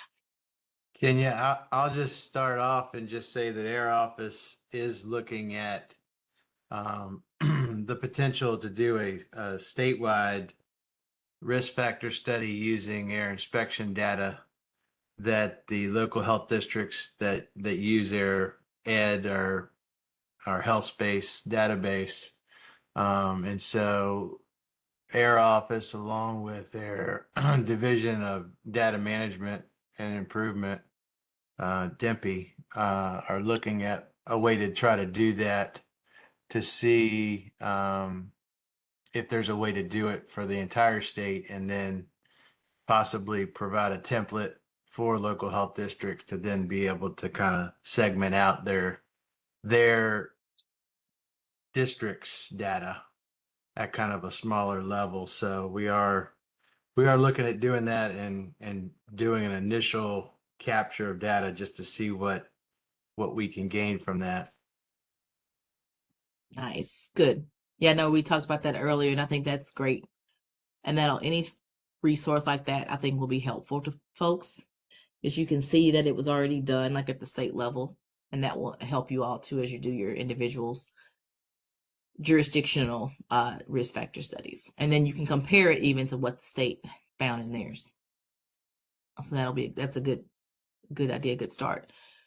So I see in here a lot of folks are looking to start. Let's see, Salma says they're looking to start. Oh, yay, Kristen, y'all starting March 1st. Woohoo! Central Virginia's planning. Okay, cool. Nice, Jim. And I think Central Virginia has done one before, if I'm remembering correctly. But please correct me if I am wrong. Let's see. So it says we created our own messaging for facilities to explain when we are there. Do you have one you can share? Yes, I have a letter that FDA hands out when we are entering, and I will email that out. I may just post it in Teams, but I'll email it to you. And I'll also say this, several years ago, when I worked at the local health district, in Rap Health District, we did our initial risk factor study doing independent, reviews, not inspection data. And, I believe they have a template letter that was used when, the staff person went out and did the, audits. And so there are some of those floating around. There's also, I believe, some that maybe have been shared through Food Shield, that could also be a resource. Yes. Oh, yeah. Food Shield is a big resource. And I say start with, especially since there's so many jurisdictions. Whitney brings up a great point. So many of your jurisdictions and districts in Virginia have done these. Then I say you can use each other as resources, and that material will be also already tailored basically to Virginia. But Food Shield is definitely a good place to start. Also, I wanted to show. I mentioned the FDA form earlier. And y'all know me, I'm very blunt and very honest. I have a love-hate relationship with this form. Because, well, first of all, I wish it was electronic and I wish we had tablets, but we have to do it old school. We have to use paper because we don't have money for tablets when we're going out here. So this is an example of what our restaurant data collection form looks like. So if you're doing yours, you do not have to capture all of this information. Like I know I've had extensive conversations with some of you all about food safety management system. We do a food safety management system assessment. So think in terms of, it's similar to active managerial control. So we will basically our statistician will randomly assign us one of these risk factors. So we would go to a facility, say if I was going to go into a McDonald's to do my data collection, I would assess them. I would do the data collection, but then I'd also ask more questions, look at documentation and material on one of these, on either poor personal hygiene, contaminated equipment, holding, inadequate cooking, or in cases where, like, this is mainly for the jurisdiction because FDA is required to do it. But if you use our form, you can say, no, I didn't conduct one, and you would select that one. So if I'm going into McDonald's, I'm going to take a look at their cooking. So then I would ask about procedures. I'd see what logs they have. I'd see what their procedures say. Do those procedures have corrective actions and all that type of stuff. And they would get a what we call FSMS, Food Safety Management System rating on that. So we don't evaluate the food safety management system for every risk factor, but the statisticians randomly assign us one. So all of this is just kind of general background information, establishment name. We would say if it's a franchise or if it's part of a multi-unit operation, we would check that because we're actually, FDA analyzes, our risk factors out of compliance more in franchises or, independently owned operations. That's something that we're wanting to see. Is there a discrepancy there? Is there a difference there? We also take information on you as a regulatory authority. We take a look at, we'll put who has regulatory oversight. If they are enrolled in the program standards, do they report meeting standard 1? Is it self-reported or is it verified by an audit? So we would check those. Then we also have down here, we would collect information. Do you do numerical scores? Some of you, I don't think any of my Virginia districts do, but none of my districts I work in do, but some places, like I know in Georgia, we gave scores. So they got numerical scores and letter grades. So so if I was doing an inspection in Georgia, I would mark yes here. Here I usually pick no because none of mine have grading systems. How do you publicly report your inspection results? Most of them are website oriented, but there is we're trying to get data to show that if publicly reported scores, if scores are available to public, those, we think, it's not proven yet, but we think those facilities have lower number of risk factors out of compliance because people are more prone to go look and see that, oh, we're not doing well, so I'm not going to go to this restaurant per se. Certified food protection manager certification, we mark if that is a requirement in the code of the jurisdiction we're in, and things like that. And we keep track of person in charge. Now, one of those questions that we had, I'm going to skip all this employee health stuff. This is a biggie before I get to the other one. Employee health, we break, and you do not have to break this down. I think one of those questions we asked for standard 9 said, does your form have to mirror FDA's? No, it does not.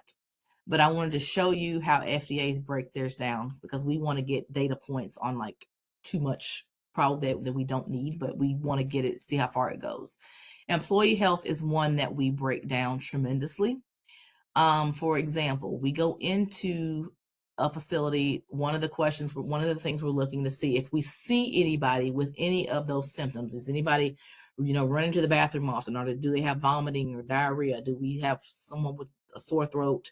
Do we see somebody that has that's jaundice? All those things like that. That would be the first question. Then we ask about their policy as pertaining to symptoms, as it pertains to being diagnosed with illnesses. And notice on here that policy can be oral or it can be written.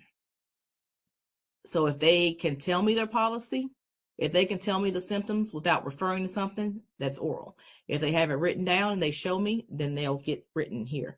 And we're tracking the difference in out of compliance risk factors turning to employee health based on if it's oral or if it's written. And then it even breaks down into what the policy says. Does their policy require them to notify you as a regulatory authority? Like they know the symptoms, they know the illnesses. Well, do they know what to do if somebody says, oh, I went to the doctor and I got norovirus? Do they call the health department? They're supposed to, according to the food code. So do they have that in their policy? That's something we track. Do they know when they should exclude and restrict employees? So they notify the health department. Do they know that, okay, I can't come with 48 hours until I'm symptom free with or 24 hours with symptom free with norovirus? Do they go to that extent? Is it written? Is it oral? Do they know when to remove employees? All of that is broken down. This hygiene one doesn't apply anymore, but so the employee health portion of chapter 2 is broken down on our form. So that question was asking about that. Another one that's broken down, I wanted to point to, they mentioned the cooking one. Let's see. Just wanted to show you the cooking. I think I passed it. Okay, here we are. So raw animal foods cooked to required temperatures. On most of your forms, I believe you follow the recommended form that is in the back of the FDA handbook. Well, in the back of the food code in the annexes. Well, that just has this overarching one here. Raw animal foods are cooked to required temperatures. It's going to say if it's in, out, N-O-N-A. That means if you go in, they cook chicken improperly, they put it on a plate, they're serving it, you're going to mark it out. For FDA's form, we break it down by species. So we look at shell eggs, we look at pork products, common unit meats, we've got poultry here, and then we've got roast cooking temperatures, and anything else that doesn't fly into these categories here is the other observations. So we're filtering it down to the level of species for cooking also. But I mentioned earlier but we show that through our data that cooking is actually one that most folks have a good handle on. But with that being said, it's something that basically we still break down into each species level. So that's something that would be different. So that question in the back, that's what it was pertaining to. Your form does not have to look like this. You don't have to break it down as long as you track that they're cooking things properly. And I think that's it. We also have optional items on our form. So these are all required. Now, other areas of interest, this is the optional items. These are things that are not risk factors that we take a look at. Making sure their hand washing facilities are accessible and maintained. That's something we track. Practice good hygiene. This is as far as eating and drinking in designated areas. Making sure there's no sneezing or coughing. That's an optional. It's not an optional, but it's not necessarily a risk factor. Consumer advisory is 13. Time as a public health control, that is listed out here. Then we have adequate tools for ensuring food temperatures control. This is like things like the refrigeration units are working properly. This is not cold holding. Cold holding is listed at the top. This is just saying that they have enough refrigeration units. Do they have enough hot holding units? Do they have thermometers to measure temperatures with the appropriate probe? This is other things that we're looking at. Test kits for sanitizers, all that's looked at here. Special processes, we take a look at if they're like, if it's a sushi place, are they following what the food code says? Do they have the variants as request required and all that good stuff? And then unsafe sources we pulled out here because in our first round of data collections, we noticed that most places this was a high in compliance rate. It was very rare that we found things out of compliance for unsafe sources. So we pulled it down to the other areas of interest. And I think that's it. Toxic materials, that's other areas. And then we also have been asking about allergy awareness. And those that are familiar with CFP know that that's a hot topic with Conference for Food Protection. There's an allergen committee, and they want allergies codified in the code. We've started putting some things in there. Right now, it's not a risk factor though, but so it is something that we still collect. So that was basically a quick overview of the FTA form. And let me see if I got any questions because I can't see the chat while I was talking. Let's see, I see a question. Can we pick one food safety management system and use it for all inspections? Yes, you can. Like I said, the food safety management system assessment is optional for you to do. And I believe Fairfax is following FDA's the way we do ours, but you just have to do one. And if you want to do the same one for all, yes, that is your right, your prerogative. You can mix and match that. You just can't change out those 10 primary data items. Do we need to include? No, item number 17, Jim, does not have to be included in your risk factor setting. You can eliminate all of those. Like if you don't want to track chemical storage, you can remove that one. The 1 through 10 items have to be included, but anything 11 through 17 you can pull out. Good questions. All right. Okay, I've rambled on long enough. So good questions in the chat. Anything else you all have? Like I said, risk factor studies I think is an important aspect for your program. So I'm super excited that so many health jurisdictions and districts in Virginia are starting on one and getting ready to do it or in the process of doing one. So that's super exciting. So kudos and hats off to you all. And being enrolled in the standards anyway. Anybody that's on these calls, y'all have been, let's say, you've taken the first step. This is great that you're getting work in the standards. And I think your programs will be the better for it. At least that's the goal.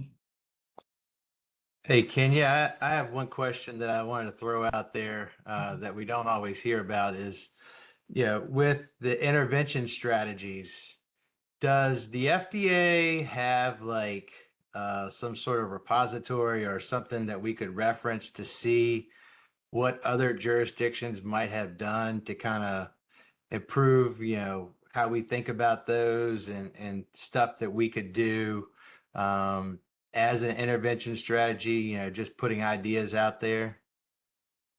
Great question. We have started a repository. About, I guess, 2 years ago now, we started you may be familiar, FDA has internal work groups. Like we actually have a work group called Risk Factor Study Work Group, Program Standards Work Group. We just started one about 2 years ago called Intervention Strategies Work Group because to Whitney's point, we were getting questions from jurisdictions, what intervention strategies are out there that folks have used that have proven to work. CDC, Adam Kramer, you all may be familiar with him, is actually a member of that work group. I'm on the work group. We've got a couple other specialists, and we're trying to collect across the nation. We are pulling our those 3958 forms y'all submit to me. We're going through those forms, trying to see who's met standard 9. We're reaching out, trying to see what intervention strategies they put into place. So we have a skeleton one. And I can see, I don't know if it's releasable yet, but what I can see is how much I can release, and I'll try to actually put that in the standard 9 folder if they allow me to, because I think that's a great question. I think it's needed. Food Shield has a little bit, but the thing is, a lot of it hasn't proven whether it works or not yet. People may be just starting with the stuff, but they haven't done their second risk factor study to see if their intervention strategies actually worked. So we're trying to get a repository of what things people are doing, and then we're trying to find out if they've done a second data collection or risk factor study to see if those interventions have worked. But good question. So hopefully soon we'll have an official thing posted on our website where folks can go and look at. That's the goal. Like I said, there's I think I referenced it when I was talking earlier. I know there's a county that we're having a pilot. I think it's a county in Pennsylvania. They're using that risk control plan. That's their intervention strategy, but they haven't proven it work yet, but they're kind of piloting this for us. So we have them doing a pilot on whether that is working. Because I think it's needed, definitely. Any other questions? And if y'all have stuff out there, like those folks that have done risk factor studies and have implemented intervention strategies, please share with the group. I always say this stuff, the standards you don't want to reinvent. If you've got something that's working, let's share the wealth, let's share the knowledge with everybody else. I'm not seeing any other questions in the chat. So thank you very much, Kenya, again, for going through the standards 8 and 9 today. Just a reminder, we put it up at the beginning, but our next workshop will be on January 29th. It's going to be covering standard 2, which I know a lot of us, at least in Virginia, have already tackled maybe or are working on. It seems to be one that we're in line to be able to meet verification on. So that's coming up soon on the 29th. So thank you again. And I guess we can wrap up early, and we'll see you guys on the 29th. On the 29th, next week. All right. All right. Well, thank you all. I'll see you next week. Yeah. Thanks everybody.